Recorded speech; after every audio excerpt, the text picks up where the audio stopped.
Yep.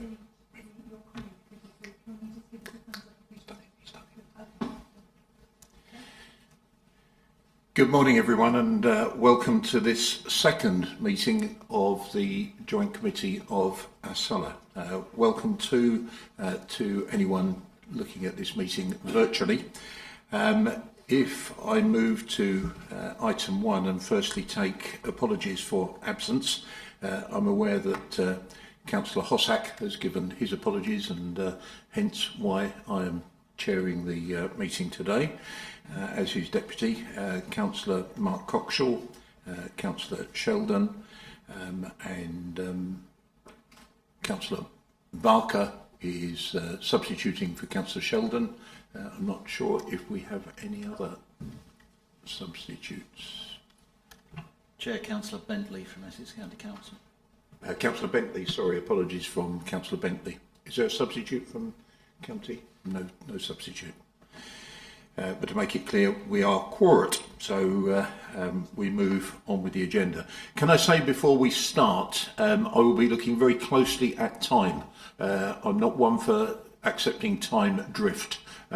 So anyone that can make their reports shorter rather than longer is very welcome, but I will be working tightly to the time schedule, and it's set out in the agenda, so there's really no reason why people shouldn't work with the greatest of respect to the time set out on there, and the aim is even to pull forward a few minutes so that we finish by midday, which I don't want to curtail, but I do sometimes think that we need to keep reports concise. So I'm getting nods around the room, so everyone seems to agree with that approach. If we can move on to item 2, declarations of interest. Are there any declarations that anyone wishes to give? No, I'm not seeing any around the room. Item 3. Minutes of the previous meeting, to agree the minutes of the meeting of the Joint Committee held on the 28th of October 2021. There's a couple of points that I would like to make, but before I make those points, are there any either points of accuracy or issues people wish to clarify in relation to those minutes? No. Mine isn't around accuracy, it's just making sure that we've swept up the various actions under the various sections. Item 6, and it refers to under the governance arrangements ASELA, and that the first review would be undertaken in February/March 2022. That's the last sentence of the first paragraph there. It's just looking for nods and reminding us that that is being picked up. The next point is still under item 6. Point 5, that the Joint Committee consider the possible co-option of additional members, specifically around climate change and carbon zero agenda, and that is in hand as well. So I'm just conscious of these things that can slip into minutes and, dare I say, slip down the focus. On item 7, yes, we have a report under 7.3 about the no-use empty scheme, so that report is with us today. And also under item 8, it was last paragraph, it was requested that an update on the current status of the proposed Freeport East covering Harwich and Felixstowe, and that's also in the system. Thank you. That's all I have to say, I think, about the minutes. So if there's no other comments, we'll move on to item 4, which is a report from Matt Palmer on the Lower Thames crossing. Over to you, Matt.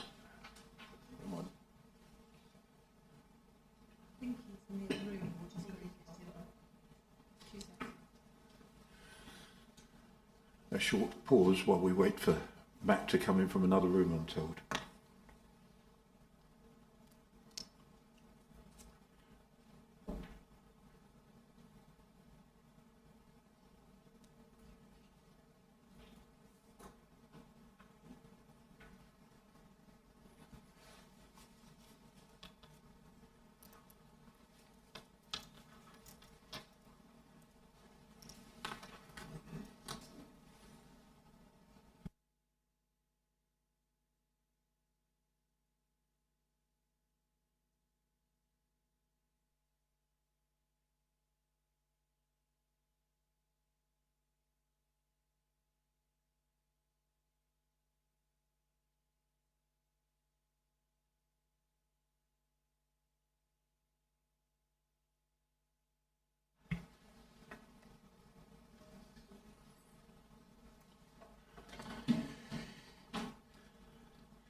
Good morning, Matt Palmer. A warm welcome to you. You obviously weren't anticipating that I would get to your item quite as quickly as we have done, so you were probably still enjoying a cup of coffee, but you're on stage, as they say, to tell us all about the Lower Thames crossing. And you weren't in the room at the time, but I will be working tightly to the time schedule that we have. Thank you. So what time do we have? How much? Within this agenda, 40 minutes.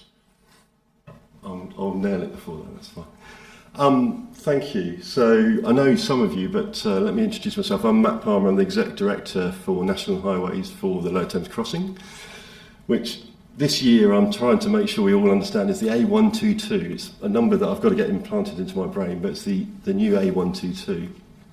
And yeah, thank you for inviting me to come along. What we want to do is sort of just talk more generally about the Lower Thames Crossing, the context we're doing it in, and really how, with ASELA, there's a number of sort of direct overlaps with sort of your ambition and what we're trying to do in terms of carbon, green and blue infrastructure, etc. So that's sort of the context. We've got, I think, 9 slides, and then we should do sort of 15, 20 minutes, and then questions, and hopefully the chair will control it at that point. But if that helps, that's sort of the context. So should we go with the slides that are on the screen? That's great. Move on with your slides. Yeah, lovely. Thank you. So I wasn't going to do too much about the actual scheme in terms of its detail. I was just going to give you the pictures on the slides. I mean, it's a Dartford crossing relief road, which has the benefit of connecting Thurrock to Gravesham, etc. Bringing Kent and Essex, you could sort of say more generally together. But that's the overall scheme is that picture on it. And as I said, the idea is I want to talk about sort of how the project's developed, and then talk more generally around the stuff that's sort of more relevant for the region in terms of jobs, employment, sustainability, and then finishing with my sort of pet subject around carbon and how I hope we can stimulate a legacy in this area and how we can work together with you guys to do that. So if we go to the next slide, please. Thank you. So the Lower Thames Crossing, or the A122, and I'll keep saying it to remind myself more than anything else. It's been around for a while, much longer than this slide actually, and it's probably worth just explaining the sort of process that these big routes go through. You sort of do a two-stage process, which gets to a preferred route selection, which is that top bit. So April 2017. Secretary of State decides on a line in the sand, let's say, in terms of where the route goes, and then we launch into what is a planning application through the Development Consent Order process, following the 2008 Planning Act. And what that second bit of the process is, the route's not in question, it's then about whether we have mitigated or executed in a way that environmentally, sustainably, etc., executes that route. So it's really about how you execute it and is the right mitigation included. So it's not about the route itself, but it's about the actual construction of it and everything else. What you can see from that, we've been at this for a while. So from 2018 onwards, we've sort of then gone into that planning process, and we're now sat in 2022, so quite a long time. I joined the project back in 2020, and at that time, we were driving towards a DCO submission. They popped out of the process at that point, where the planning inspectorate wanted us to do sort of another round on a number of technical areas, and we're then going back into the planning application process this year. If you reflect on that timeline, though, and the sort of that's quite a long timeline. So today we're 8 years in. No, it's like 6 years in on that process, but you could argue we're much longer in that. And if you think about how your constituencies, how people feel over that time. We've had COVID in that time, that's obviously changed some of the context, but sustainability has changed. And if you wind back, so 2015 was the Paris Accord, Rio Earth Summit was back in 1992, but our narrative has completely changed in the UK. So it's gone from a sort of sustainability one, where we were talking about it and setting targets, to what you now feel from the general public, etc., is a very strong carbon narrative. And therefore, as we go through this timeline, we have to change the context in which we deliver a road, and how does that work? And I wanted to sort of talk about how that fits. So that's the back end of this agenda. I suppose the other thing to say is the context of the road has changed. Bit like the original, well, not the original, the bridge over at Dartford. This project started as a PFI project, so it was going to be a private finance initiative project back in 2016. That was sort of the feeling for it. And it then, over time, as government decided in 2019 not to do that, it's become an entirely funded Treasury project. And in 2020, it was confirmed to be such. So it was about a year where it was sort of, how's the funding going to arrive from it? It was going to be 50-50 sort of private finance, government funding, and then it moved. So that also changes the context in which how we deliver it and how we consider it. So then since then, if you just talk about funding, there's been, with COVID, there's been a number of spending reviews in government, and like any major project, we get scrutinised as part of that. And we've been through both those spending reviews, the last one being last year, where government have firmly believed this is an economic benefit for the country and therefore makes sense to keep investing in it. So we've got strong Treasury and government support, and the context in which we deliver it is it's been maturing. I suppose the last thing to say, and it's sort of much more around how we deliver the project, the other thing that's sort of played out in that same timeline is HS2. So, the country is now much more aware of big major infrastructure schemes. If you went back before that time, you were sort of the big infrastructure schemes that were affecting the UK were things like power stations, etc. Tended to be very local. So HS2 has set the weather, well, a mixture of HS2 and Crossrail has set the sort of climate in which we deliver these projects, or something of this scale. And so HS2, has, whether you love it or whether you support it or understand it or even consider it a good thing or not, it has done a number of things in that it's set the standards around sort of environmental mitigation, carbon, etc. And to some extent around how, engaging with the local populace. I would say in all of those, it hasn't set very good standards, but that's how governments see it. Governments see that HS2 is sort of the weather maker in terms of doing the right thing. What my aspiration is on Lower Thames Crossing, the A122, so I keep saying it, is to try and drive an ambition that is greater than High Speed 2. And that's quite a difficult thing inside a government, because if you imagine the money all sort of says, how do you compare with the other big projects in the country? So what we're trying to do is make sure the mitigation is greater and better than High Speed 2. We're doing quite a good job of that. So that's sort of context on the timeline. I suppose the last thing to say, there's a missing bullet which I've noticed. So we put a DCO application in this year. It's a statutory process of about 18 months. It takes between 18 months to 2 years. So we pop out in 2024 and start construction then, which actually, as a result of Crossrail, we now talk about a range of dates, which is 29-30. So we'll open a road inside that range of 29-30. Now, I suppose the key one, which is that sort of bullet on March 22, is we're trying to, or we're intending at the moment to do a sort of small consultation to pick up a change around the Thames Freeport, which we were talking to Lynn about lots over the last 6-9 months. I forget how long. And we've got a small refinement, and to some extent, I've tried to look at this as a gift of time. So it's the right thing to do to make the change. And so what we've done is try to pile in, go back to my ambition, try to pile in as much other good stuff as we can. So if we go to the next slide, we'll just talk briefly about how we continue to reinforce the scheme and make it better.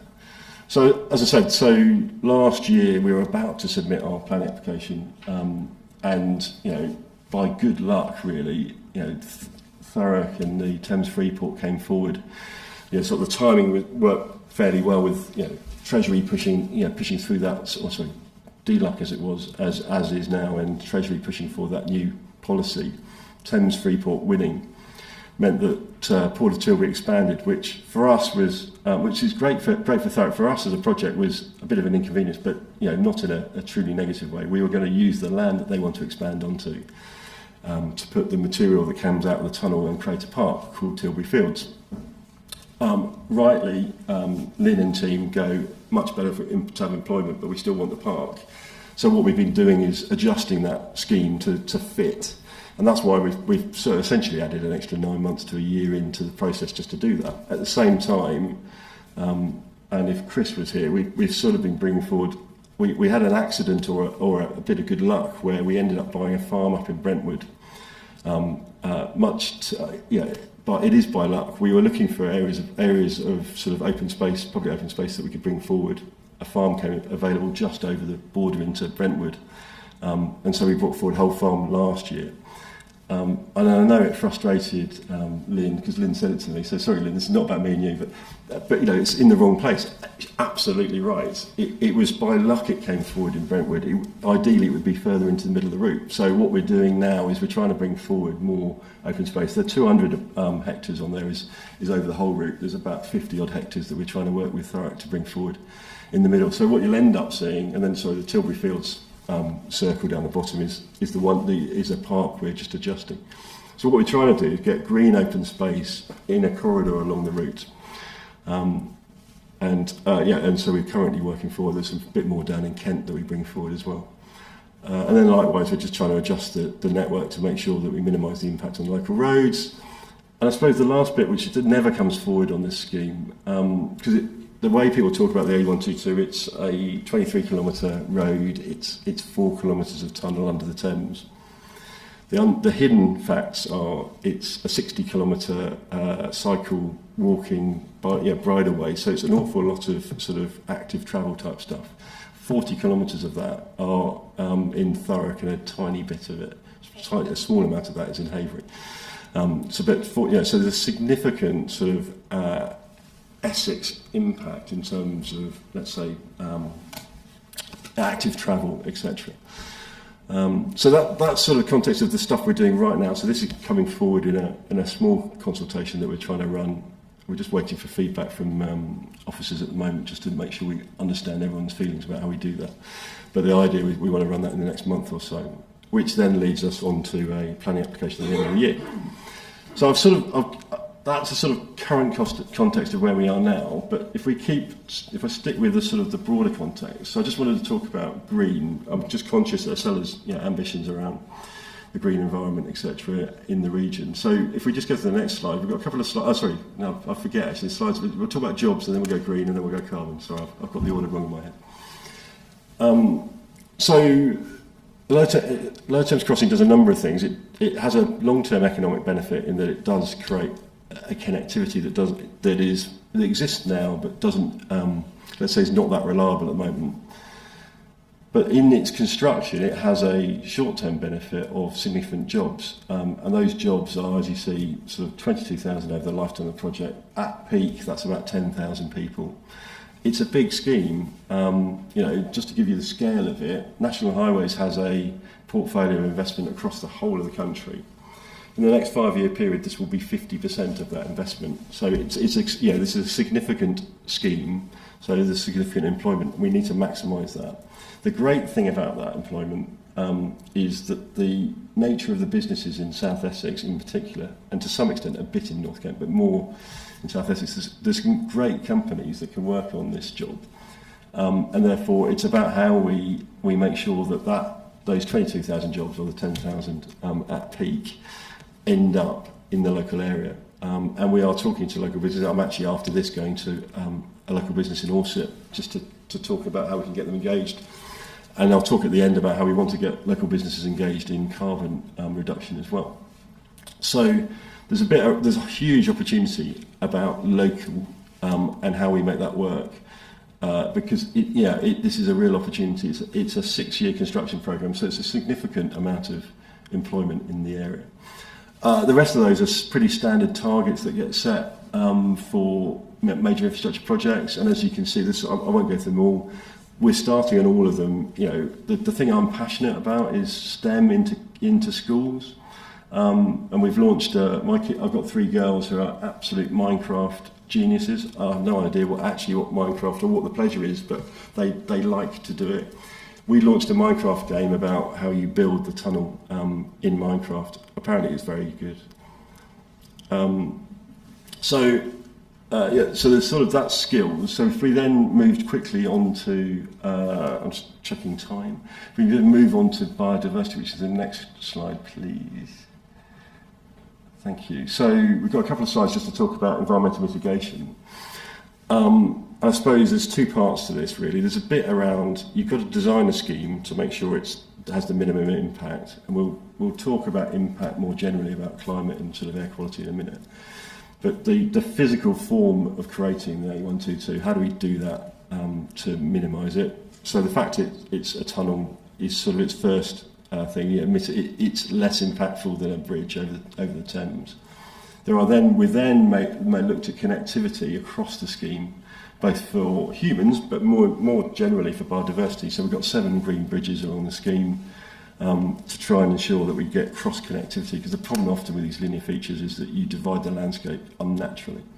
And then it's all about habitats, etc. And then the last bit, which is one that we struggle to get across, is that of the 23 kilometre section, of the route, 80% of it is either underground or in a cutting. So when we do visual, when we show it to people, it's very hard to see because it's hidden. So it has a minimum. So the idea is it minimises visual intrusion, it minimises noise impact, and whilst cars and trucks are still emitting, NOx, etc., out of their tailpipes, it minimises that impact on residents, etc. So that's the first bit about environmental. Design it to do it right. Then the next one, if we just go to the next slide, is then really about sustainability and how we then bring forward positive improvements. So along the route, we're bringing forward sort of 500 hectares of arable land the improvement to the natural environment, which typically becomes public open space. And to go back to my sort of thing around, it's got to be better than HS2. So if you were to do an HS2 comparison, that would be about 100 hectares. So this is sort of 5 times more. HS2's story, more generally, is it doesn't do that much on biodiversity because it tends to run through next to an existing railway line that's got good biodiversity, and it actually it's pretty negative. But this scheme, by the nature of where it runs, it's going through brownfield down by the Thames, and then it moves across what is sort of monoculture agricultural land, which is low in biodiversity. And we have the opportunity to flip that and move it forward. So we end up with a really positive story about biodiversity and a sort of 20% net gain. And then the trick of that biodiversity is then to try and get a range of public open spaces, which I sort of already talked about a bit, but we've got these 2 in north of the river, around Hull Farm, Tilbury Fields, and a 3rd that we're going to bring forward at this current consultation. And then there's a 4th one that sits down in Kent called Chalk Park. And the idea is to try and increase public open space. And then, as I've already stolen my own thunder on the last bullet point, which is there's sort of 40 kilometres of bridleway, horse ride, access to horse riding, cycling, and walking. Sorry, I never get the 3. And it's to try and make sure that we do maximise that active travel side of it as much as we can, and work with local plans to make sure we are doing connectivity rather than just reinforcing underused routes, etc. So this is all about making sure that it's what the populace want in the area. So that's sustainability. And if I then go just quickly then to carbon. Oh, sorry. Well, I think we'll skip this slide. I've talked about these 2 quite a lot. So let's just talk about carbon. So carbon is a really interesting perspective at the moment. So right now, I think if I asked everyone to put their hands up, you'd probably all say roads bad for carbon, rail good for carbon. That's kind of the narrative that exists out there. And I'm not just. I won't try. Well, we'll see if I can move that dynamic. It's much more complex than that. And if you wound back to a year ago, I think that you would be absolutely right. Rail is, over time has always looked to be has less carbon in it. They've taken diesel trains off, they put electric ones in, etc. And so, therefore, rail transport and sort of public transport is definitely seen as better. So last summer, Secretary of State published the Transport Decarbonisation Plan, which is all about us as a country having a narrative. What's the narrative for 2050? And what this slide does is just literally lifts what that does, the words are interesting, but it's really about the stuff on the right. So you'll know about the ban on diesel and petrol cars and local LGVs, so vans, etc. Inside of that, there was also then a consultation on the same thing essentially for HGVs by 2040. And what you can see on the timeline is that plan, if it's followed and executed as it is now, as per government policy, we'll look at a 50%, over a 50% reduction in carbon dioxide from cars by 2030, a 95% reduction by 2040, a 50% at that time on HGVs, and then pretty much all gone. What is also interesting is the sort of the bottom bit, which says if on that decarbonisation of roads, it's those three circles. So the bulk of it is actually about cars and vans. There's then a bit in HGVs, about 30%. The bit that surprises everyone is actually the modal shift piece is a small percentage of it. It's really important, and it can't be ignored, but it is absolutely a small part of the decarbonisation. And that's not to say that modal shift isn't important at all. It's just to say that in the carbon journey, it's a relatively small percentage. So that's why you're seeing a number of things come forward from government, really focused on the electric cars bit, because that's where the big bang for your buck is. And then you can see on the left-hand side, there's a bunch of approaches and publishing stuff coming out this year and next year, really around EV charging, different HGVs, etc. So going back to my timeline at the beginning, so we opened this road in 2029. The life is quite different in that perspective, and how we all feel about cars and roads, etc., will feel quite different. So we go to the next slide, which paints this picture. Now, you probably can't read. I'm colourblind, so the bottom slide doesn't really work for me, but I'll describe it to you. What that's trying to do is it's trying to show that over time, essentially the modes of transport decarbonise, and the top graph shows the uptake on electric vehicles. So we're seeing a huge increase in electric vehicles, and for the first time last year, I'm in the wrong year now, electric vehicles overtook hybrids in terms of their sales, and actually they're dominating. So electric vehicles are on the uptake. Everyone talks about cost. Well, if you look at a number of studies, they range from electric vehicles with the same price as a new petrol or diesel car in a range somewhere between 2023, which is on the sort of racier side, to 2027. So cost of electric vehicles is coming down, uptake is going up. And what that means is you will see that shift. So when we open the road in 2030, we will see a larger percentage of electric vehicles, less emissions from them, etc. And then in a fairly rapid order, for the first 10 years of the A122, it will then decarbonise further, and with government then targeting HGVs, etc. To bring it to life, if you now go to Oslo, or go to Norway more generally, they've got a electric vehicle. It's the same ban, the 2030 ban we've got is 2025. Last year, 90% of all vehicles sold were electric vehicles. Cars, admittedly slightly different in vans. I suppose the other thing to say, whilst we're talking just about sort of the future, everyone typically asks about what's COVID done to road usage and what does it mean to the long-term projections, and likewise, what does sort of carbon mean to that? So if you look at the network today, the current network across the UK, so the strategic road network, so all the motorways and major trunk roads, it's running at 100. It's 4% up on 2019, so it's slightly busier. But that masks a really interesting story, and I'll bring it to life with the local area in a minute. But more generally, what you're seeing is a reduction in the peak. People aren't commuting to work. Actually, Sundays have grown almost 16%. So more people are travelling at weekends. You're not seeing the 5 o'clock rush to and from work. So the working from home bit is having an impact across the country. So this is sort of last year. Admittedly, this year it's changing quite quickly. But we're up on 2019 numbers. If you then bring that to the local area and really talk about Dartford Crossing, but it applies very much in this whole region, what you're seeing is a 5% increase in total vehicles, but that 5% is actually a 10% reduction in car traffic and a 6% increase in white vans. Other colours of vans are allowed, but your sort of Amazon deliveries, that sort of thing. So 6% increase in Amazon deliveries, and about a 4 or 5% increase in HGVs. So the strategic road network is taking more sort of economic-driven freight than ever before. And what you're seeing is people are choosing not to travel. Also, they're being more flexible in their travel arrangements. And I think that trend, you'll only see that trend.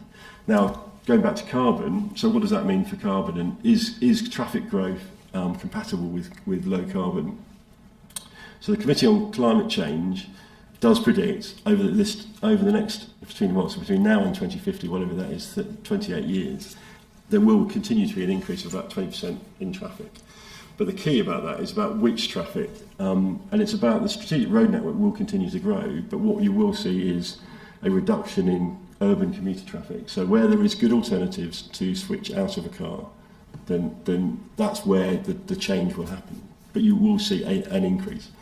The key thing about roads and car travel is all about actually how the technology changes and drops out the carbon. And so it's about this rapid decarbonisation that we're just on the cusp of and just seeing, and how that then pans out. So overall what this means is, for a good example, for our assessment on Lower Thames, and we're about to publish the numbers shortly, it's an 80% reduction in the carbon impact of Lower Thames. It actually gets down to a very, very small number. It completely changes the dynamic. And that's really only just emerged today, sort of in the last 6 to 9 months as this policy comes forward. So a significant reduction in carbon. There is an absolute direct link with because this is all about stuff coming out of the tailpipes of vehicles. There is a direct link to air quality then. So again, air quality is massively, the impact on air quality is massively reduced. So real positivity coming forward, and actually what the policy challenge is going to be is about how you, in a sort of low carbon world, how you balance this local road, strategic road, and how that works. There's a bigger challenge actually around Treasury. So at the moment, the significant income comes from you and I paying for our VAT on petrol and diesel. That's dying, so government has to do something. It will have to do something about the cost of travel. And that it will come forward in the next 10 years, I can predict. I have no inside information on that, but that you can predict that's going to happen. So we're on this really interesting challenge around carbon sustainability. How does that make us feel about roads? And that's changing the dynamic about how this piece is, how we've been thinking about roads for the last 20 or 30 years. So then my sort of call to action then is, so what does that then mean for me and my team? So we go to the last slide, and this is my last slide. So what does that mean? So overall, what we've been doing, as you can tell by sort of the conversation about sustainability, we've been looking to make sure we blend our plans and make sure our plans work with local communities, etc., more generally about sustainability. But when you then talk about carbon, what does that mean? Well, it actually means that the road user carbon is moving, it's actually decreasing significantly, and that's been done by government policy across the whole economy. So therefore, my team's efforts then are put into the construction.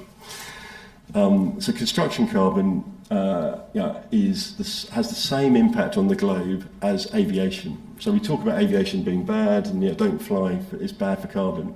We don't tend to talk about don't build your extension to your house. Construction carbon is 11% of global emissions. Cement alone is 8% of global emissions. Aviation is 11%.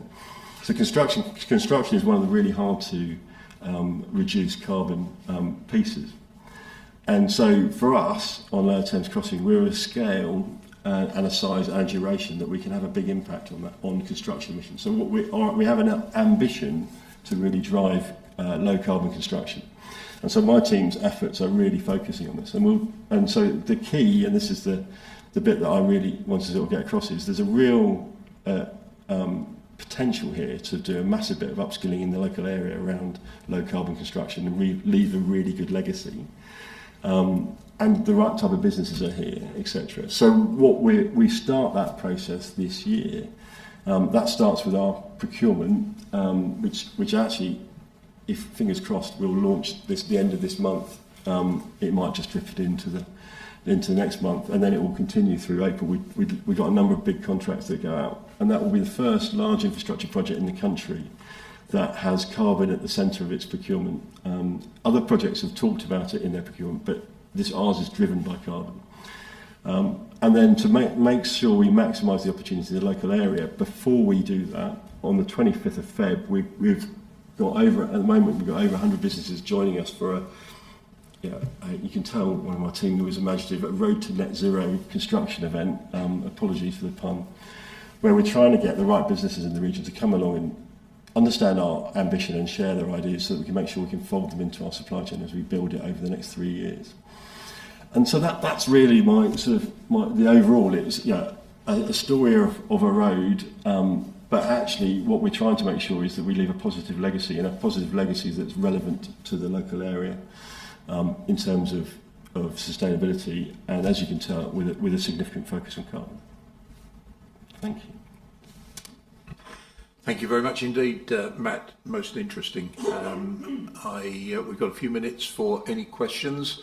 I don't know whether anyone wishes.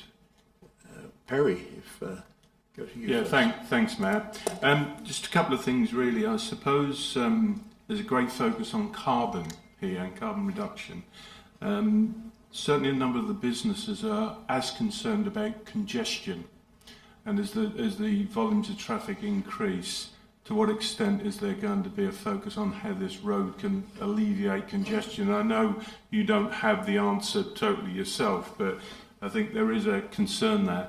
And my second question, really, I suppose, is an open one for ASELA as well, which is how does the work that you're doing on things like open space and indeed the skills fit in with the SEEPark initiative, which ASELA has, and the Safe Tech Uni, and how are they working together, and how do businesses engage with that? So I suppose there's a direct a more open question on the ASELA's interface with you on some key projects that they're running, but also the concern that there is on a congestion as well as the given, which is carbon reduction.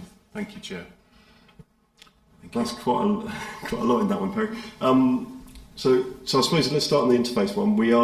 So the Tilbury Fields as an example, the changes in that, we're looking at the SEEPark and how that blends in and how we can be complementary to plans and actually how help where possible. So there's quite a lot of interface work going on that, and actually more generally in the area on that. So we are actively making sure we pick up anyone's plans and ambitions in the area. So that's that sort of piece. On congestion, there's two parts to congestion. There's a bit around, crikey, Matt, aren't you going to put a load of trucks on the roads? And I probably should have put it in one of the slides earlier. Our logic is to minimise that, so it's to use the river as much as possible. We're in, I was going to say negotiations, but we're in agreement now with Port of Tilbury about how we're going to do that. So Port of Tilbury for the north becomes very important. And then what we actually do, although we're building 22 kilometres of road, we've got about 40 kilometres of haul road along the route. So the idea is we don't touch the local roads as much as possible. So we've got our own, we'll build as we build the road, we build our access along it. So the intention is to try and absolutely minimise impact on the A13 amongst other roads, but really focused on short-term congestion. Long-term congestion, then there is I suppose you kind of got in from my sort of presentation. We're in a dynamic period of time. Our models at the moment suggest that this will definitely will alleviate more general congestion. That said, it will change. We are seeing much more focus on multimodal, and therefore our predictions at the moment are probably pretty conservative. So it will get much better. I think that there's then sort of hotspots, and one of the things I didn't mention is in our changing our scheme around the Tilbury Fields bit, we've also brought forward you can describe it a number of ways, a safeguarded junction, let's say, for that could allow, if Thurrock, if they're willing, to connect in their local plan to the east or to the Port of Tilbury to the west, so that to take one of the pinch points around the 1089 as an example. So we're trying to make sure we're safeguarding for long-term connectivity as much as we can in this change. And I do think long-term, government's always had a very aggressive sort of growth charts, sort of up to 40% over 30 years, which is quite incredible in terms of traffic. It's never quite reached that over time, and I think carbon is going to drive us to a flatter peak than that. But as I say, our models at the moment suggest that we are alleviating it. There is as a broader perspective. You then crank it out to broader Essex. In National Highways next 5-year period, we are bringing forward at the moment for government to decide on a number of schemes, including the A12, A120, that sort of piece. And the same thing south of the river. And we're looking to see if we can trunk to support the local area. The A13, there's currently conversations going, sort of trying to move forward. I think would be the best way to describe it. We're stalling, and I'm desperately trying to unlock the idea of trunking the A13, which means National Highways take that off. Would assist then Thurrock to run that up to the Manaway roundabout. The question then is, there's actually a further desire to take the A13 further. All of that allows National Highways investment pot to then sort of adjust itself, and those conversations are ongoing. And they are incredibly dull and very, very slow in making them happen. But hopefully that's a spectrum of answers to your question, Barry. Thank you very much indeed. Any other questions? Councillor Varker. Thank you. Very interesting, actually, to listen to what you've done and what you're doing and what you're planning, which is really good. I guess, there's a 20-year difference between when the tunnel potentially opens and 2050. So there's 20 years before we get anywhere near a net zero, if that ever happens. I don't think we will, but I'll certainly work towards it. In that meantime, if you take Dartford Crossing, probably one of the highest polluted areas in the country, is this going to be somewhere along, somewhere similar? Because it is going to detract from, people going as far as Dartford. They're going to cut across to Kent, which is going to be much quicker, much easier. But you've got, obviously, the extraction pipes to take the fumes away from the tunnel. And it's great that you're going to put some trees in whole farm a good few miles away. But that's not going to affect, really, that area. The pollution that's going to be in that area. So, and looking at Tilbury Fields, that's fine, and we say we're going to plant lots of trees, and that's lovely. But from my experience, even on the A13 now, when you look at the whips that they put in where they've done that, that's not going to be an established tree for many, many, many, many years. So, are you expecting to work like that, or you're going to start working on those trees now, before the development happens? And very, very finally, the public are the ones that have an opinion at the end of the day. Having green stuff is fabulous, but you need to tell people about it. And it's great, we're going to get a nice tunnel and it's going to make life a lot easier, but all those fabulous benefits of the horse track, we're always being questioned on our horse facilities in Benfleet. That really needs to be at the forefront to tell people how good that is and what a massive, massive benefit. Thank you. Thank you very much indeed. Look, there's 5 minutes on this subject and a few more questions coming our way, so if we can just bear that in mind. Thanks, Matt. Right, very quick. Yes, I think I completely agree with all of your points. Correct. So let's start at the sort of back end. Well, let's talk about trees. So one of the reasons we wanted to get a local farm was we wanted to be able to plant trees that we can then translocate. Because if we start now, by the time we open, they'll be 10 years old. Otherwise, you get whips. So one of the reasons for getting whole farm, and we're bringing forward a planning application in Brentwood to change its use to essentially to woodland. So this year we'll plant trees that will then get moved down the route. So the idea is they won't be tiny whips. I won't tell you the cost difference, but it's ridiculous if you buy big trees. So this is a cost-effective way of doing it. It's just planning ahead. On the people need to understand it. Absolutely agree. And actually, one of my frustrations is the way, let's be honest, National Highways treat consultations. It all gets very technical about the engineering. It doesn't look about this wider stuff. And so what we're doing this year is we're bringing forward, and it's our first bit, is all about walking, cycling and riding. So we're just bringing a general education forward to just say this is what we've got. Because when you look at it from a planning consultation, you kind of see lots of drawings that are technical, and you don't really understand about what does that mean about me walking my dog, me cycling to school or whatever. And so we're doing that this year. Our next one will be about air quality and carbon. And so also air quality. There's a really interesting perspective around air quality. So air quality doesn't travel. So your emissions from your tailpipe go they go less than 200 metres. So the trick of our route is we have absolutely tried to maximise that we're 300 metres as a minimum way. From housing, it's not quite the case always. There are places where we're not, and therefore where we aren't, we then mitigate. But the key about sort of air quality issues are that let's make sure we design out those problems. So Dartford hasn't had that designed out. It's historically we didn't do that. So this one will be designed out. And then going back to, as the tailpipe changes and you no longer have a tailpipe because you've got an electric car, etc., then the emissions completely disappear. So it's a sort of 10-year window once we open that we're focused on. That said, we've I claim often that this will be the greenest road by design, and that's the intent. But the education bit and us sharing it in a non-bureaucratic, technical way is probably the most important of all of it. Thank you, Matt. We go to Scott Logan, Chief Executive of Basildon Borough Council. Thanks, Chairman. I'll be brief. Thanks, Matt, for a good presentation. Particularly want to focus on the skills area, which is, you may be aware, we're leading on that programme, and we should have a technical university by 2023 for the area. What we really do is engage with you outside this meeting very early on, because actually the future pipeline for your ambition was impressive, but we need to make sure residents of South Essex really do get that, and the schools in the areas benefit from that opportunity. So the earlier we can engage on that, the quicker we can deliver that for our area. So look forward to engaging with you. Absolutely. I mean, we've got great engagement with Thurrock on this. We've got about 45 schools interested in our little Minecraft game that sort of teaches about engineering. But what we really want to do is work with, and we are working with local colleges, but get the right courses to support this, because we're not the only big project in the area. There's lots of work of this type.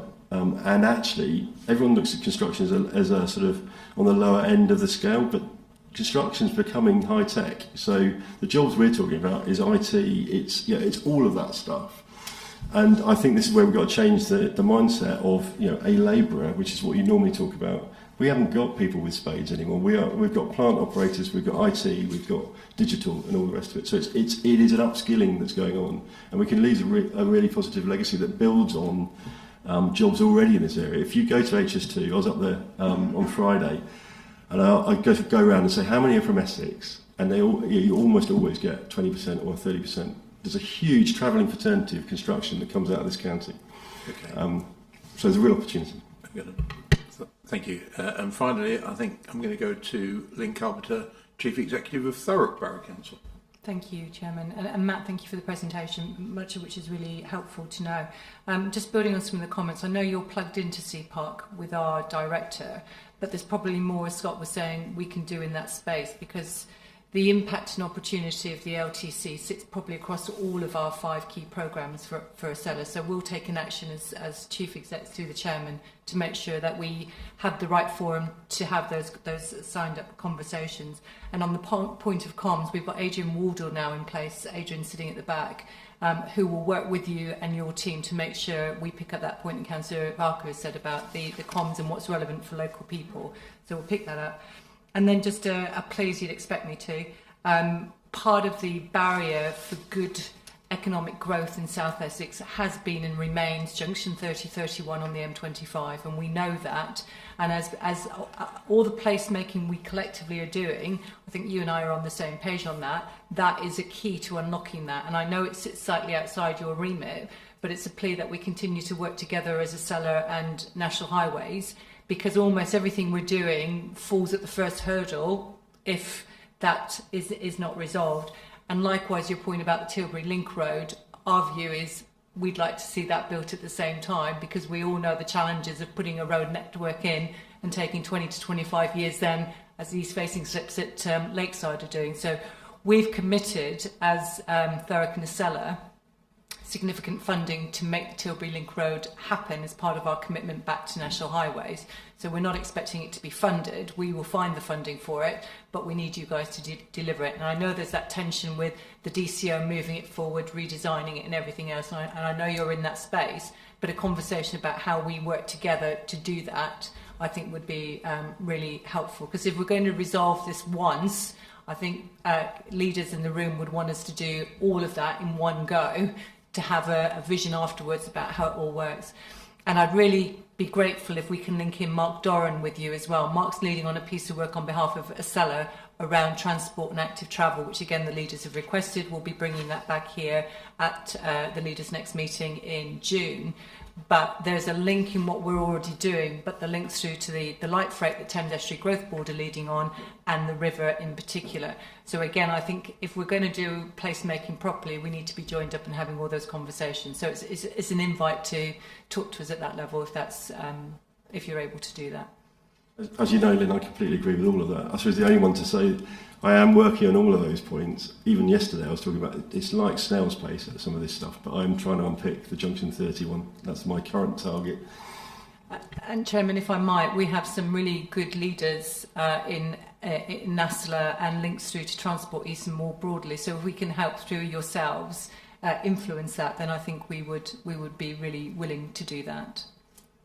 I think the one thing that you should have in your mind is that the government 5-year investment plan for national highways, which has an influence in this space, starts to get set this year. So if you want to demand anything, now's the time to mobilise MPs, etc. So there's a sort of be clear on what you want in the region and do it, in the next 6 months, and sort of fire them towards the roads minister. It will have an impact. So I think now there's a really interesting opportunity right now for the more general area. Thank you very much indeed, Matt. I think in 40 minutes that was quite a challenge to get through such a massive subject. So well done to you for giving us the snapshot and overview. Look. The scheme isn't without its controversy in certain areas, but how nice it is to actually dwell on the benefits that it will provide for South Essex. It's not, of course, an ASELA-owned project, but nevertheless is very much aligned to the work streams of ASELA. I think pretty well all of the work streams of ASELA, so very much part of our vision. And it's about realising the economic benefits, the employment benefits, and the opportunity in terms of improving the quality of life for residents and businesses in South Essex. So keep in touch, that's all I can really say, because we are part of the glue, if I can describe ASELA as a bit of glue, that welds all these things together. So as well as our own very clear and distinct work streams, it's right and proper that we're very aware of what's going on around us, and we work with you, and you work with us as part of the growth and the benefits, the huge benefits that this project offers South Essex. So thank you very much indeed for your time this morning. Thank you. Right, if we can, it may be that you choose to leave. Okay. I think that takes us nicely on to item 5, the finance report, which is going to be presented by Lance Wasco. Members, just to be clear, under an addendum, there was a revised report that was issued, so hopefully you all have that revised report in front of you. Lance. Thank you, Chairman. I'll keep this brief. It's just a short factual update on where we are at with the partnership's financials. Turning to the report, the first table within paragraphs 2. This table was in the previous report, but I've left it in this one because I find it a valuable reminder of how working as a partnership is a much more attractive and valuable proposition than individual authorities working on their own, and especially when it comes to attracting finance in. That's all I was going to say on that particular item. Moving on to paragraph 3 of the report. There's a table there that serves 2 purposes. The first purpose is to update on the current year forecast and where we expect the budget to land in the current year. And secondly, it's got the purpose of just outlining where we expect the budget to be for the next financial year, 2022 to 2023.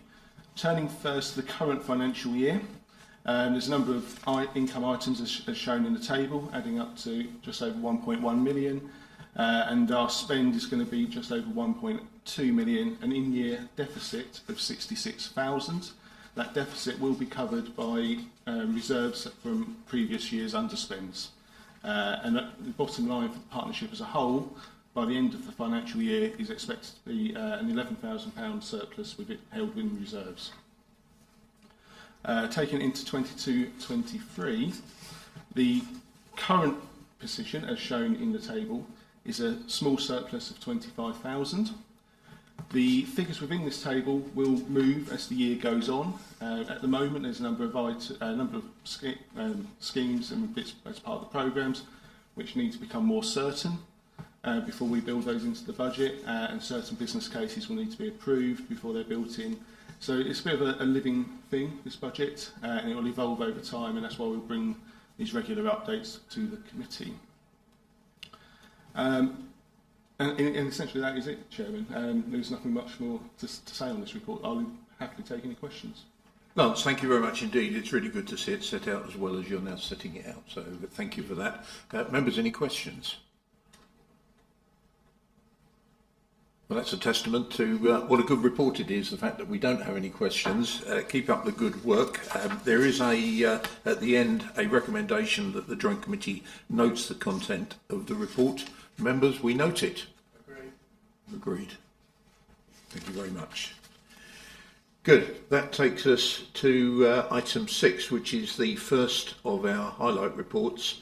And I turn to Lynn Carpenter, who will update us on the Thames Freeport programme. Lynn, over to you. Thank you, Chairman. And the highlight report presents to leaders that we're in a really strong position of one of the 8 Freeports, which you'll recall were agreed and approved by government last year. On the 31st of January, the Thames Freeport submitted their final business case into government, and we're one of only 3 to have done so, ourselves, Tees and Humber. We're now in a process where the final business case needs to be assessed by DLUC and Treasury, and we're in an iterative process whilst that consideration is given. And just to give you a bit of context around the content of the bid, it ran to nearly 400 pages. So it's a document which considers a whole range of factors. And whilst the Thames Freeport geography, which you'll be familiar with, includes Thurrock, Havering, and Barking and Dagenham, and is led by the 3 private sector partners, Port of Tilbury, DP World and Ford, it very much is one that sits within Thurrock as the accountable body, but links so clearly and is symbiotic with the 5 key programmes here at ASELA. Some really good progress has been made. One thing I draw your attention to in particular is the £6 million skills levy, which the private sector have committed to providing, which really links in strongly with the work that we're doing around the Tech University. And you'll be aware that DP World are one of the key partners on the Tech University itself. So it really is an example of how we take the benefits that will come through business rate retention. You'll be aware of the £300 million opportunity that sits with Thurrock on that particular element, but that actually the majority of the deliverables which are in there and agreed will benefit not only the Freeport area, but the legacy into South Essex, and ties in very clearly with the Levelling Up paper which was published last week. So the 12 missions in there sit very clearly alongside what the Freeport is all about. The board will be set up formally shortly, and you'll be aware of the interim board, which is chaired by Ruth Kelly. It's a really strong board, and there will be representatives from a number of key partners around the table.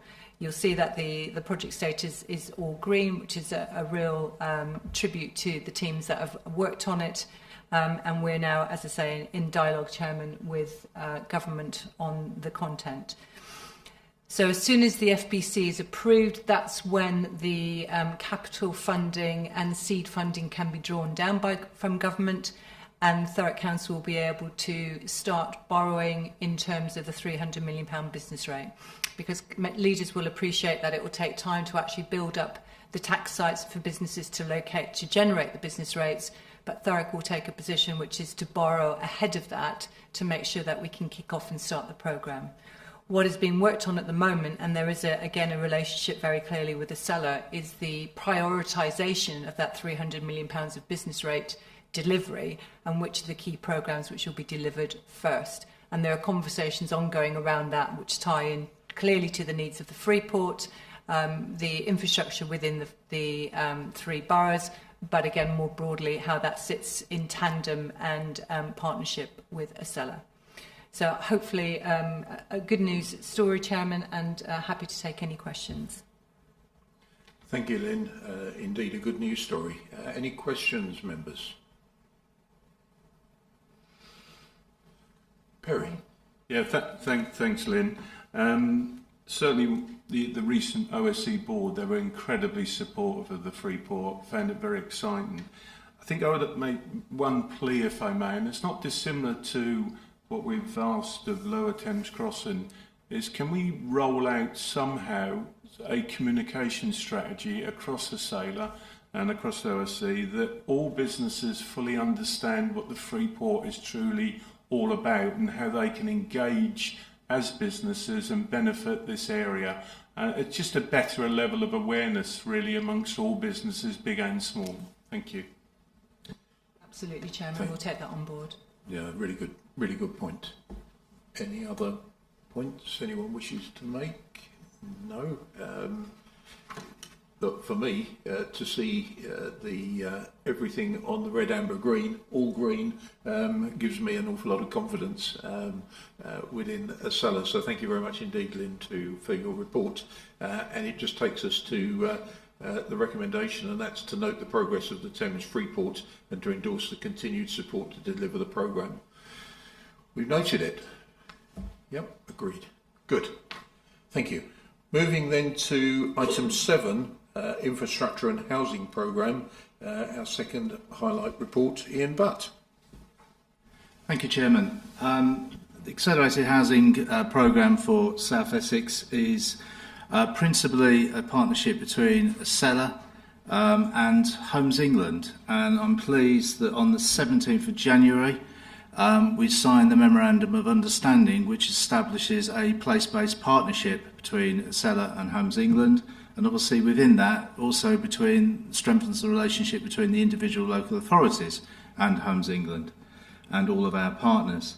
That was signed by Peter Freeman, who is the chairman of Homes England, and Councillor Chris Hossax, the chairman of ASELA, when Peter Freeman and Peter Denton, who's the chief executive of Homes England, visited South Essex in mid-January.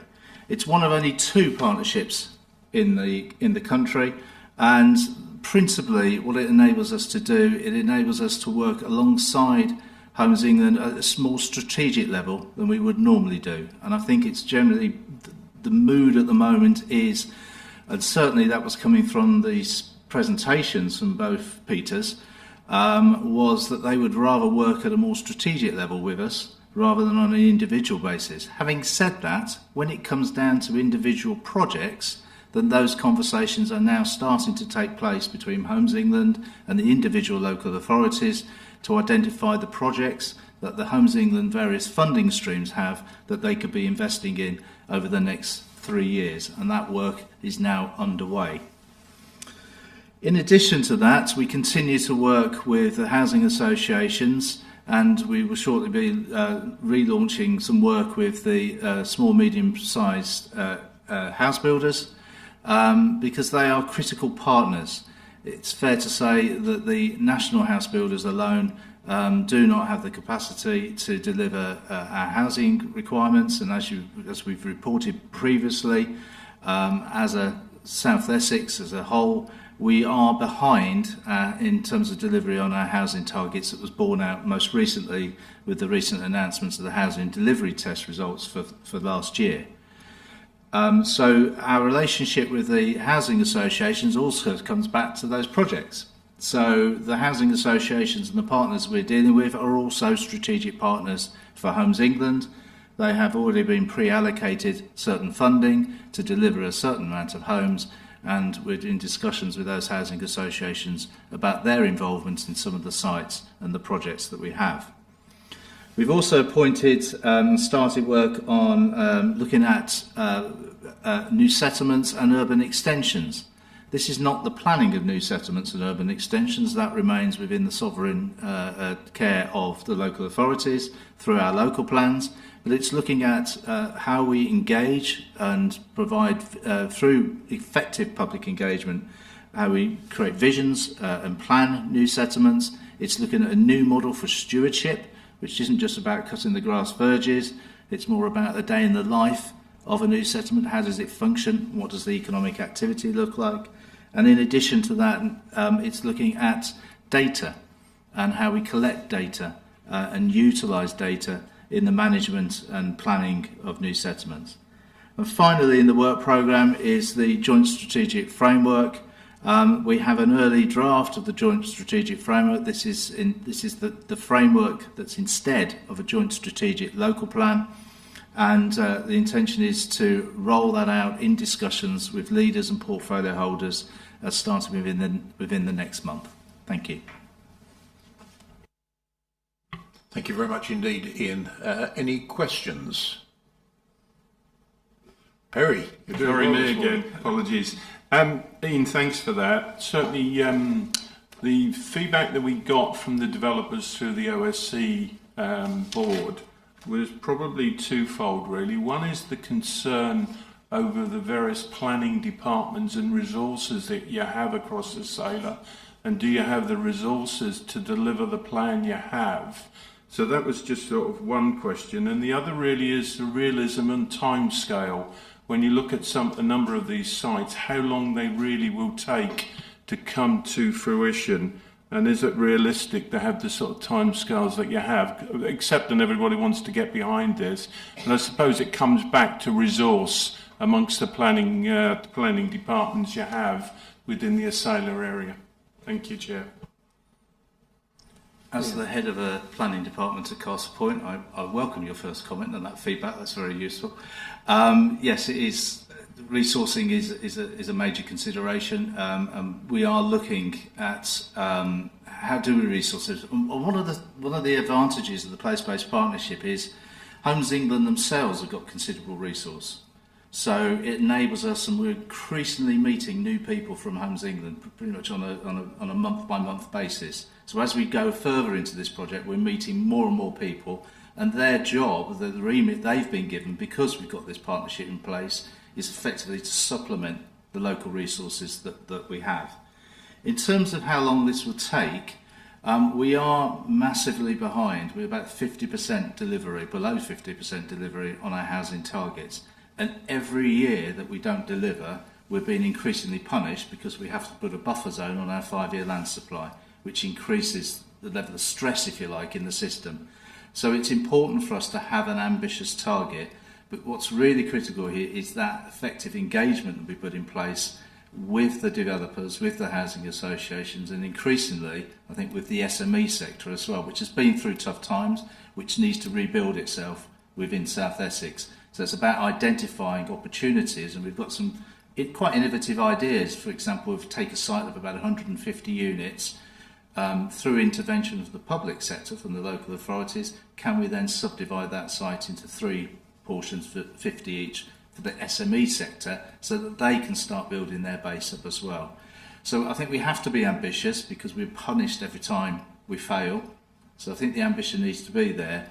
I think what we'll see over the next, certainly over the next 12 months, is a real ramping up in that partnership working with the actual delivery partners, in particular the housing associations. Thank you very much indeed. Mark Duran, a warm welcome to you. Thank you very much, Chair. Good morning. I just wanted to really support what Ian said and reassure really you and members that this is a real partnership approach, and Lynn mentioned earlier the transport work stream, which we've kind of recently put fresh impetus behind. And just to say we're working very, very closely with Ian and the team to make sure that all of our ambitions around sustainable transport and active travel are really designed into any new settlements, housing developments, etc. To make sure that we get not only the infrastructure in there in the right way at the start, but also therefore the behaviour change that we want to see, and enable those residents once they move in to use active travel, sustainable transport to get around. Thank you. Thank you very much indeed, Mark, for your comments. Any other questions, members? No, I'm not seeing any signalling. Look, I was part of the visit on, I think it's the Homes England visit on the 18th of January. I think it's the 18th of January. Look, for me, if there was ever any doubt about the huge value of ASELA, that meeting did it for me. You know, it's about engagement, it's working with these people. To be the second body that signs this sort of partnership in the UK, just shows the power of where we're going. We've always said that ASELA can't deliver these things on its own. It's working with people in harmony with their objectives, and it's being a body that facilitates it. And I've described ASELA already as glue. I often describe our role in local government as WD-40. We're constantly oiling the wheels to make things happen. But you know, this programme, none of our programmes are easy. They're all challenging, they're all ambitious, and they're all exciting in their own way. But I think this is particularly exciting to so early on have signed this memorandum of understanding with Homes England. So well done to everyone that's worked on that, and we look forward to developments in the future. It really is putting South Essex on the map, and I get quite passionate about it. But moving to the decisions there, the first one is to note the memorandum of understanding signed between ASELA and Homes England. We've noted that, yes, and to approve further work to unlock housing sites that are already approved by constituent councils. We approve that.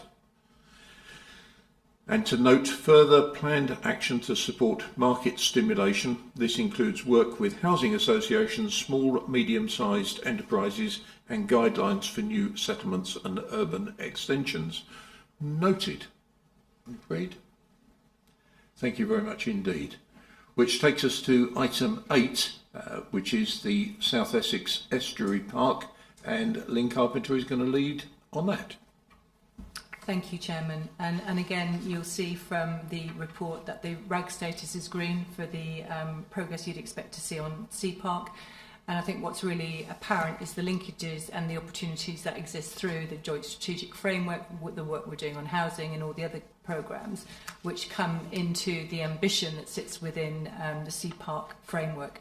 And just to remind leaders in the joint committee, the ambition here is to have 23,000 hectares of connected green and blue infrastructure that runs and benefits the residents and businesses across South Essex, of which 16,000 of those are new and will come over the next few years. So it gives you a sense of scale on that. And clearly, by just articulating those figures, we'd recognise that the approach needs to be done in a way which delivers, but delivers over time and in bite-sized chunks, which ties into some of the other work. And the report you'll see in front of you gives progress on the demonstrator project at the Central Thames Marshland. That work is now complete and will be brought forward, and that demonstrates work and linkages between the Freeport and Wat Tyler and the work we're doing around that. There are further business cases coming forward for each of the 5 landscapes, which sits across the whole geography of South Essex, and those will be presented again at the next meeting. I'm pleased to say that the resource that the committee has put aside for creative input into the work of SEEPark and the other key programmes has now delivered an appointment, and I'm pleased to confirm that through a competitive process is Metal, who you know is a South Essex firm. So I think again that's a really strong positive. And the principle here is that as we're building out the green environment, that we also build in appropriate creative spaces that work for residents and the communities, and takes benefit from opportunities that the Lower Thames Crossing presents as well. So, Chairman, that's all I was going to say at this stage. Really good progress. I think we all recognise there's a long way to go with this programme. This isn't something that's going to be delivered overnight. It's highly ambitious, but it will, with the other key programmes, deliver significant change over time for our residents and businesses. Thank you. Thank you, Lynn. Any questions for Lynn? Councillor Gilbert. Well, more of a comment, really. I just want to say that, you know, obviously welcome this work, I think it's really important that ASELA has a very strong environmental aspect to it. I do think we need to look at the communications around this going forward, as I'm sure people are well aware, because the concept of a park but not being a single location but actually being connected spots throughout the corridor, something that needs a little bit of explaining to the public, and I would like to very much look forward to seeing that happen, and perhaps tying in more closely to our individual councils' aspirations around carbon reduction and biodiversity. Thank you. Thank you very much indeed, Councillor Gilbert. Yes, noted and really good points. Thank you. We'll take that action. Lovely, thank you. Which, if there's no further points or questions, we'll move to the decision, which is to note the progress of the programme and to endorse the continued support to deliver the programme. Duly noted. Right, moving on to item 9, the full Fibre digital programme highlight report. Look, it gives me great pleasure to welcome Angela Hutchings. The reason why it is great pleasure is because Angela is Strategic Director for the new partnership, and you might expect me to say this as leader of Rochford District Council, but the new partnership that we have with Brentwood Borough Council, and Angela straddles that two roles. So I thought I'd get that plug in first, Angela, but you're here today to talk to us about the digital programme. Thank you. Thank you, Chairman. Members, as you can see from the programme highlight report, this anchor programme is again on track regarding deployment of spine fibre under the local full fibre network phase 2, with village halls and community centres signed up to be part of the rollout, taking the number of public sites connected through this work to in the region of 200. The focus for the anchor programme now is leveraging the impact of that investment, with particular focus on taking of service from that infrastructure. In other words, enabling the connectivity from that spine and how those public sites can connect and support delivery of services from using that digital infrastructure. So supporting in particular those village halls and community centres to take a service and realise the potential of the investment.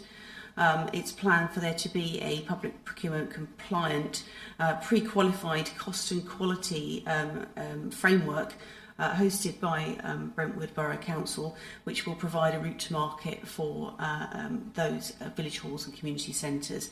And that is due to take place between April and July of this year, and members of further report will be brought at the next meeting of this committee. There's a lot of work being planned in relation to communicating the impact of this investment, and in particular in relation to the outcomes to be derived from a pilot programme hosted by Thurrock Council aimed at reducing social isolation in sheltered accommodation, and for the learning that can be taken from that programme and applied to other rural and diverse communities. That communication opportunity is really around highlighting the real life impact of the programme on residents, businesses and communities across the ASELA area. Thank you, Chairman. Thank you, Angela. Any questions for Angela on that programme? Harry again. Yeah. Couple of things from the business side, Angela, it's really helpful that. I think first and foremost is, I suppose this is an obvious question for businesses to ask, is how can you quicken up this whole process? Is there anything that we can do? Is there anything out there that can quicken this up? And I'm just conscious that, so many of the businesses are now reliant on home workers. And there was a particular plea from the care sector who are involved as one of the businesses on the board, that so many of their staff are mobile now, so they're so reliant. So is there anything that we can do to speed this up? And the other is, maybe take this offline, is that there are some quite poor employment locations in the borough that really are sort of almost look as if they're being missed out in this whole connection, and I had a particular plea from businesses within Basildon, which I think needs a bit more detail on it, quite frankly. So perhaps I can just take that offline with you. Thanks, Chair. Thank you, Perry. Thank you, Chairman. Thank you, Perry. In terms of quickening the process, absolutely. I think that's a key factor that the workstream is focused on. Market engagement with service providers and other infrastructure providers is very much at the heart of what we do. We know that we've been able to leverage in through the public sector investment, been able to leverage in over £100 million worth of private sector investment. But it is about trying to gain the narrative so far as the larger providers are concerned, and making sure that their investment programmes are aligned to us. So it's very much, again, about raising the profile of this programme, and the comms piece is vital to doing that. In relation to the gaps or the not spots across the network, we are very aware of that, and again, it isn't about aligning the market approach to the way in which the infrastructure has been rolled out. So I will definitely take that away and feed that back to the team. Thank you. Thanks, Andrea. Any more questions? Any more points? No, a couple of things that I would just like to say. Look, I was at Paglesham Parish Council a week or so ago, and they talked about ASELA Digital. I was at Canewdon, and they talked about ASELA Digital. These are fairly outlying areas, happen to be in my own ward. And then over the weekend, someone at Ashington said ASELA Digital. So this is where it's really getting in. They probably don't know what ASELA stands for, but the fact that there is a branding that we're starting to get out there, I think is hugely valued, and it's starting to sort of brand ASELA. And I just sort of, I said to the people I spoke to, do you understand ASELA? And I could have bored them for half an hour talking about ASELA. I chose not to. But it was just nice to hear people saying ASELA Digital. And I thought this is really what this is about. It's brand ASELA, reaching out to the community. Now, it makes reference in the report, naturally, to the funding streams, 129 and 80 sites. I wonder whether someone could churn out, please, the list of those sites, because I think it's by constantly reminding people of the sites that have been addressed, it might tick the box in terms of reminding us of what sites within our own areas we could perhaps add to the programme. I know it relates to funding streams, but I think we constantly need to remind ourselves, partly to remind those sites that are getting the benefit of ASELA Digital, but at the same time to sort of just get the memory going and think, oh, there are other community areas, and we should spread this really out to all ward councillors really throughout the whole of South Essex, so that they can, so that it heightens awareness. But I will go on to the decision, the request the Joint Committee note the progress of the programme and to endorse the continued support to deliver the programme. Is that noted, members? Yep. Thank you very much indeed. Item 10 is the South Essex Technical University programme, and we turn to Scott Logan, Chief Executive of Basildon Borough Council, to take us through the highlight report there. Scott. Thank you, Chairman. You have obviously received the programme highlight report, but I was asked to present just a few slides which I have, and will talk you through just a progress update of the programme, predominantly around the Technical University ambition, but also taking up the wider skills need, which we picked up earlier, partly around the Lower Thames crossing. So if you'll go to my first slide, and I'll just talk you through the slides, please.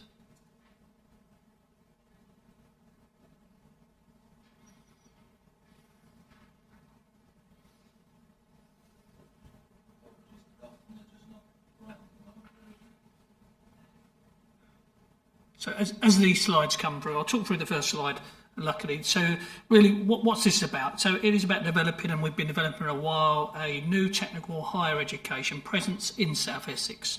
And that's in order to address the higher education needs as well as the business needs for their workforce of the future. And we spoke earlier about with the Lower Thames crossing about just the need for them in future, some of that skills requirement. How do we align so the residents of South Essex benefit from the future growth from the Freeport, from the current need, as well as the future need of Lower Thames crossing, just to talk about 3 of those ambitions. So as members will be aware, we did have a feasibility study that we brought back to the shed back in early 2021, which we will then show a very high level outline business case showing there was a need clearly for the Technical University in the area. So since then we've been working with Hatch on a detailed business case, and the final version of that full business case is due back by mid-end of February.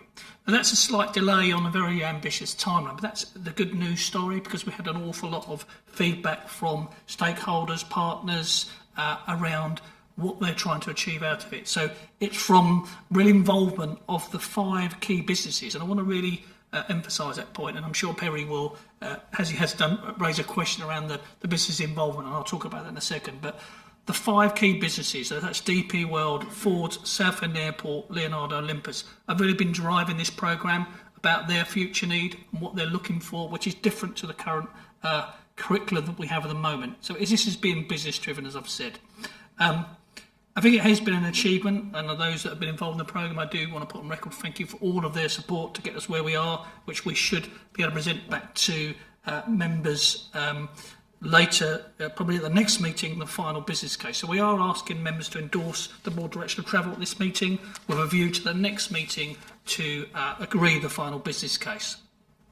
So what is that business case summary? So next slide, please.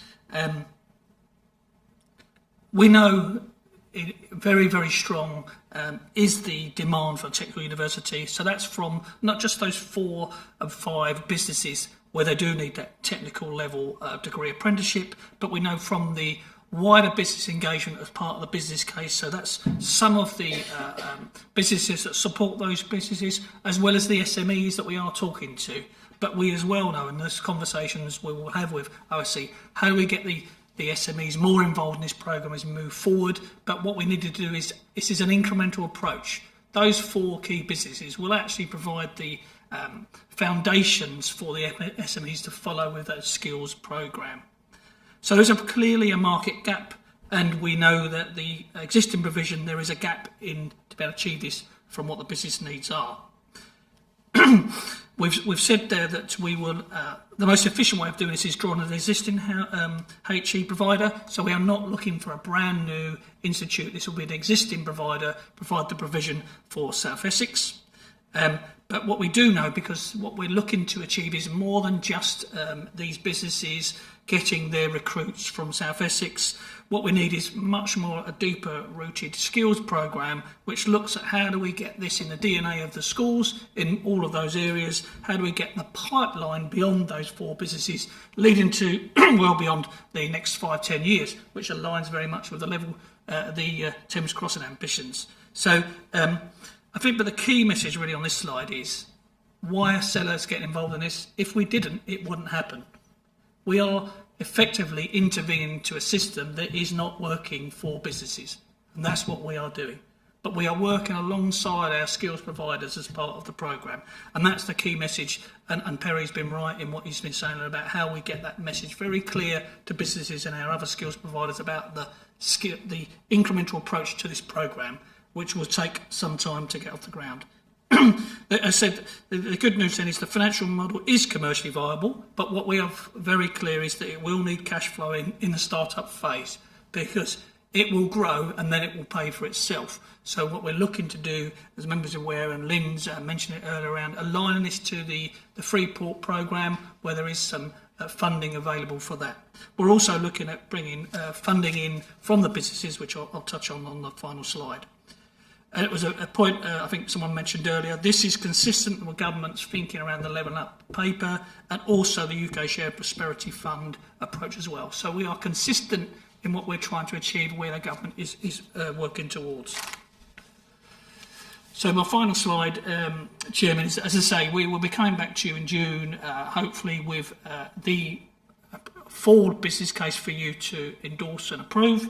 And what we're working on in the meantime is the executive group, which is ably supported by Mark in here and other colleagues. So thank you for all their efforts for across the South Essex in terms of resources to develop the high-level plan to go to the next stages, which is what's the development of that business plan for the South Essex Technical University beyond 2023. Secure the funding to Pump Prime programme I've mentioned there, and I was very aware from when you had the the financial update earlier how much funding the sellers putting in themselves. But we are seeking. I have a conversation this afternoon. I'm fairly confident we'll get additional funding from a business, and I'm fairly confident that the OSC are also looking to contribute towards this programme. So watch this space. And we are working at pace with the 4 businesses about their commitment and tie-in beyond the next stage. We are also looking at the governance around the establishing the company that they would run this programme and the wider skills programme, because it will diversify from not just the high-level skills of Technical University, but other skills are those businesses looking for, and how do we then align that with the current skills providers. So it will be the pipeline of the future for the growth we've spoken about earlier. And one of the things we need to do is, what is that core team? So that's where the Pump Prime will be needed to get a core team of specialists in to help us, A, with the procurement of the HE partner, which we haven't got on board, but also how do we then create a very small team to help them build this programme of activity, engage with the businesses beyond the current businesses, work with OSC and the SMEs to build that pipeline of the future for hopefully a sustainable skills programme for South Essex beyond the next 2 years. So happy to take any questions, Chairman. Thank you, Scott, for that comprehensive report. Any questions? Councillor Barker. Thank you. Thanks, Scott. I mean, this is brilliant. I mean, to take on, companies like DP World and obviously Olympus, who are massive into technology, is amazing. I've recently went to Extend in Glanbia, and it's absolutely phenomenal what they're doing with the kids there. I see this as a good thing, obviously, because we're helping bigger businesses. There's a massive shortfall in smaller businesses understanding technology, and I don't know, obviously not right now, but in the future, a way of perhaps moulding in an ability to take on some smaller businesses, maybe up to 5 people at a time to teach them technology, because a lot of them have computers but they don't really know how to use them, and I think they struggle, and I think there's a massive financial gain. I don't know if that's part and parcel of this, but there would be a financial gain for people to actually physically pay to go somewhere to understand how to do Word, do Excel, and so on and so forth. But yeah, done. Thank you. You can come back, Chairman. I think a point very well made, and again, I think that's part of the challenge that Adrian will pick up is the comms beyond the 4 businesses. So yes, the SMEs will all be able to get involved. At the moment, obviously, when you speak to SMEs, they are, as you say, probably 10 or 12 staff, and they may need 1 or 2 recruits that will need those digital skills. So we need to build the footfall from the bigger businesses to effectively create the curriculum that then these SMEs can benefit as part of that pipeline. So that will be the almost beyond the 2023 is the next stages of how do we grow that incrementally to all of the businesses that need that skills requirement along the corridor. Thank you, Scott. Any other points? Any other questions? Perry? Yeah, just to add, because we're keeping very close with Scott on this, is that the smaller businesses has really been an issue for me from day one as to how we engage with them. And part of the logic behind the OSC contributing towards this is that we get into the smaller businesses, because most of them are not really looking at those particular skills until the last minute, and they really need them to be available for them. So the OSC is going to play an important role in that. And I think the other thing that this project has demonstrated to businesses, because they really didn't buy in the very early stages. There was a bit of negativity about this, in fairness to Scott, but they've got it. And I think that Matt Palmer said it very early on in his presentation, is that even in construction world, they're upskilling. And as there's sort of sense that this has dawned on everybody that what this is all about, this project, is upskilling of some basic stuff as well. with the IT drive coming through and so forth. So I think this is such an important project for the businesses to get behind. Thank you, Perry. Any other point? Councillor Baggott. Yeah, thank you. I agree. It is an important thing that we're doing here, and my hat goes off to Scott and the team and everybody else that's working with this, because you have, having spent the last year speaking to businesses, speaking to schools, speaking to colleges, speaking to students, what is apparent is it's almost like a complete dysfunction between the group of them in actually getting them to agree on what the priorities are, getting them to agree on where they should be going, and really understanding and communicating with each other on how to take these sort of things forward. So the fact that this is starting to coalesce now, where you're getting the buy-in from business, where you're getting an excitement amongst the education people, is actually really gratifying to see. Of course, the key thing at the end of the day, and it's where the prize is, this is providing education for students. These are people that are going to come out at the end of the day with a qualification which they can be proud of, which is going to take them forward and which then benefits their communities and business in general. So it's something that's very laudable for us to be doing, but I do understand, and as I say, I take my hat off to Scott and the team for the hard work they're doing. It's almost like the blind leading the deaf at times. Thank you, Councillor Baggott. Any other points? No? Okay. Scott, you actually took the words out of my mouth a little earlier, but it's well worth repeating. You know, when you actually have a presentation, as we've had about the Lower Thames crossing this morning, and you realise the requirements in terms of labour to deliver that, and the different skill sets that are required, apprenticeships through to highly qualified people, and you also said it simply would not happen without ASELA. It's not someone isn't going to dream it up and do it to us. We have actually got to make it happen. And a real example of where we are facilitating a coordinated approach. So well done for this piece of work. And again, ambitious, visionary, and South Essex is leading the way. And thank you very much indeed for the work. Not easy, but what is rather nice is people are starting to see the benefits. The rather frustrating work that has been done in the preparation, digging the hole and putting the foundations in, is not the glitzy stuff. People are actually now waking up to realise that we really need this done. So thank you very much indeed. Unless there's any other points, we'll go to the decision required, and that is to recognise and support the progress on development of the full business case for the South Essex Technical University in advance of its presentation to ASELA Joint Committee on the 23rd of June this year. Noted? Thank you very much indeed. Item 11 is a very key report in terms of bringing all this together, and I turn to Adrian Wardle, who will take us through the communications of all of this. Thank you, Chair. Thank you for the opportunity to update the committee on communications activity supporting ASELA's 5 key programmes. First, I wanted to take the opportunity to get some common understanding about what we're trying to achieve with our communications, and I've set out a broad approach in the paper to do that. You, as a committee, have set out the core purpose of this committee to provide place leadership for South Essex. So we have a communications job to do to establish a coherent identity and build a brand for that place, which is South Essex.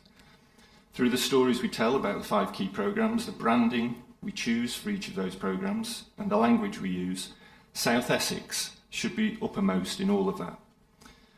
It's important for us all to keep this in mind, particularly as we move forward with the delivery of the key programmes and start to engage with our residents, businesses and other key stakeholders. Working titles and internal shorthand can easily stick, but branding and language is important. We need to build brand South Essex amongst ourselves, with our key stakeholders, our businesses and our residents. It was interesting to Councillor Wood, and you talk about the ASELA brand and people talking about that at parish council meetings and so on. So what I've set out in the paper is really that our narrative is about South Essex and what a great place that is, its natural assets and other assets that South Essex currently has.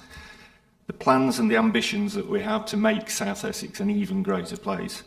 And then ASELA, which is the whichever metaphor you want to choose, the glue, the WD-40, the engine room behind making all that happen and making sure that those plans come to fruition. So we've made some good progress since the last committee. We've had national exposure to the local government family through the article in the Municipal Journal. We're seeking to build on that with 2 submissions that have gone into the National Local Government Chronicle magazine awards, one in the public-private partnership category for the partnership as a whole, which I've worked on with colleagues at Opportunity South Essex, and a second for the Future Places category for the digital connectivity programme. We're also seeking out speaking opportunities that will give the partnership a national stage. For example, the Connected Britain conference, which will happen in September, which I'm fairly confident now that we're going to get a speaking place at. We've refreshed our website. We've put our 5 key programmes up front on that website, and we're slowly building our following on social media. We've reformatted our e-newsletter to appeal not just to members, but businesses and key stakeholders across the region, reflecting success stories and updates from each area. And as the programmes move into their delivery phase, the stories we're able to tell about ASELA's purpose, ambition and achievement are multiplying. And Angela talked about the stories, the good case studies that we'll be able to get from those people benefiting, for example, from the digital connectivity as the next months go by. So I've set out in the paper the key PR opportunities that are coming up in the coming weeks and months, and this will expand as that delivery progresses, as I've said. So thank you very much for your time. Pleased to take any comments and questions. Thank you, Adrian. Any questions? Councillor Varker. Sorry, I feel like I'm encroaching on everybody today. Looking at your channels, your LinkedIn, your Twitter and stuff like that, can I ask here how many people actually follow this on Twitter and LinkedIn? 2. Oh, that's not really good, is it? So one thing that's missing on there is what your link is, i.e. how do we find you on LinkedIn, how do we find you on Twitter? And we should all be watching this because that's really, really important. Are you thinking of going more to Facebook and YouTube, which are the biggest draws across the social media area? Thank you. Yeah, and thank you for the reminder for everybody to follow our social media channels. That would be very helpful, and I'd be very happy to send that out to all members of the committee afterwards. In terms of expanding those, I think at the moment the recognition before we get into that real delivery and the impact and the benefits of the programmes that we're delivering, I think we're very much in a phase where we're talking to principally our key stakeholders. So the channels are chosen for the ones that will appeal to those most, but certainly yes, as we go further down the line and we start to do further public engagement, then looking at other channels is definitely in the plans. Sorry, remind me your other point. What's the link? What's the LinkedIn? Is it under ASELA? Is it under South Essex? So it's under South Essex. It's under South Essex 2015. Yeah. Thank you. Thank you. Councillor Baggett. Thank you, Chairman. I was interested in the idea of speaking at conferences and widening it out and getting our name known.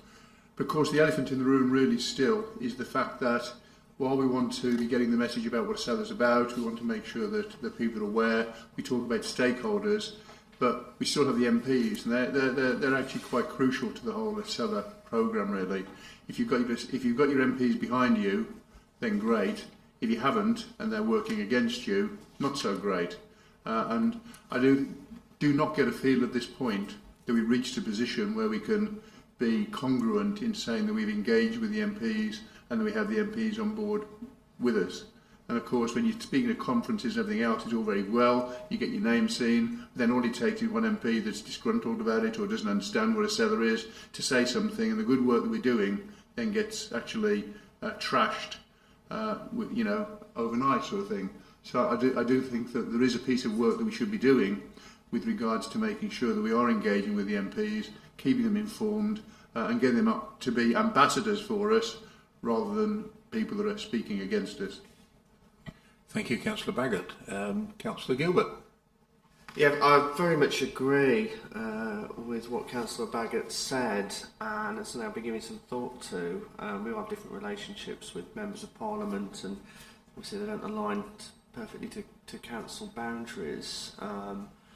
I wonder whether we actually need to be proactive and go to them, and perhaps an event in Westminster perhaps may be worth considering, and particularly if we can get a friendly member of Parliament to perhaps, link us in with a minister perhaps who's relevant to some of the areas of work that we're doing. Obviously members of Parliament have got many calls on their time, and ASELA can, feels like something is only a priority if something controversial comes up, as it has done in the past. But perhaps we need to be a bit more proactive and go to them and raise our profile in Westminster. Thank you, Councillor Gilbert. I think you were possibly, the two of you, Councillor Baggott, Councillor Gilbert, looking at my notes that I wrote last night, because I've got MPs in red ink on my note against this item. I couldn't agree more with you. Without dwelling on history too much, I think it has been disappointing that we haven't been able to articulate the story to our MPs. But I said earlier, some of the boring stuff in terms of digging a hole and filling it with concrete has been done, but programs are now starting to evolve, and we're starting to see the buds come out, and blimey, there's a few. I'm putting in a few metaphors here, but we're really starting to see things to start to develop. And exciting stories to be told, but we keep coming back to the importance of ensuring we engage with central government. They're often behind a lot of these levelling up projects, and I wholeheartedly agree with you. I think the question and the challenge is how to most effectively communicate with MPs. Do we do it en masse or do we do it in small groups? And it's also making sure that there is a consistent message that we put across. What we don't want to do is put our own dimension on it. I think it's important that there's a clear, concise, well-articulated message which is a common theme to MPs, because there is now a good story to tell, and it's time that we told it, because in fairness to MPs, they're very busy people, and we need to think about how we can get that over in the most effective way. So I really appreciate those comments, because we can write a paper on communication, but it's actually the outcomes and how we bring people on board. So thank you for that. And a little sort of mini debate on the subject. Communication is key to all these projects, actually. It's selling it. We're committed to them because we're very much in it, but people sitting outside, they don't need to be committed because they've got lots of other things going on in their life.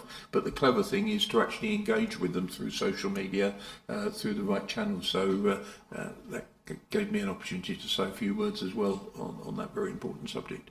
Any other points on communication? Councillor Baggott. Yeah, thank you, Chairman. I was just going to say, I thought Councillor Gilbert raised a point which I thought was a really, really good idea. And if we want to talk about how we, the next steps, maybe one of the things we should do, even if it's offline, is actually work on how we could put together a presentation to Westminster, whether it's at either Westminster or even, there's also the House of Lords, as an option, and actually take the show on the road and take the show to Westminster.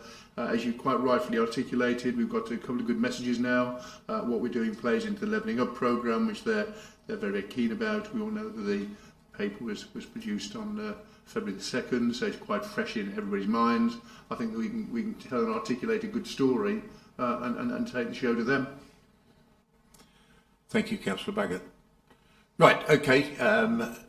No challenge for you there, Adrian, in terms of leading the communication agenda along with other officers. But if we turn now to recommendations, and 1.1, note the update provided in this report and endorse the communications approach outlined in section 3.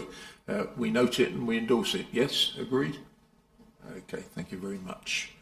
And finally, we move to South Essex No Use Empty Scheme, which is a report on pages 33 to 38, and Lynn Carpenter is going to help us with that report. Thank you, Chairman, and the report is there for leaders to read. This is what we believe is a really good opportunity for the South Essex Partnership, and you'll have seen from the report that this is a scheme that Kent has started, and in consultation and discussion with them, they are prepared to work with South Essex under a service level agreement, which means that we can benefit from the expertise and experience that Kent have had in this. In summary, this scheme is aimed at helping to bring back commercial properties into use, particularly in our town centres. And Southend, who have been leading on this scheme, have been successful in attracting just over £2 million to contribute towards it. It's a scheme that has input and support from all the local authorities who are part of the partnership of ASELA, and indeed our economic development managers met together at the end of January to start considering how we move this scheme forward, subject of course to leaders' agreement today. So there is a small financial risk to the authorities if we were to proceed with that, and that's contained within section 7, the implications section of the report. And it sees in there that if an authority who's entered into the process decides not to proceed, then Kent County Council would levy a £4,000 fee. Our officers don't believe that is a specific or a significant risk that wouldn't be worth taking, and advice to leaders in considering this today is to look at the opportunity for how this no-use empty scheme could revitalise town centres across South Essex in a way which utilises grant funding which is already achieved. So, Chairman, happy to take any questions on the report. Thank you, Lynn. Any questions? Right, Perry, I think you just... Thanks, Chair. Lynn, it's just a matter of clarification. So I run this, because I've been involved in this through the SEEPark process, I run this past the director of OSC, and he reminded me that as part of this whole process, the Get Building Fund money, which forms part of the pot is a grant, whereas the Getting Places Fund element is a loan, and he questioned whether there's a need to get the Get a Building Fund out first, because this needs to be spent by September 22. Is that right? Do you know? I'm not 100% certain on that, but we will check the details and come back to you on that, Perry. But if that's the case, then it would make absolute sense to do it in that order, absolutely.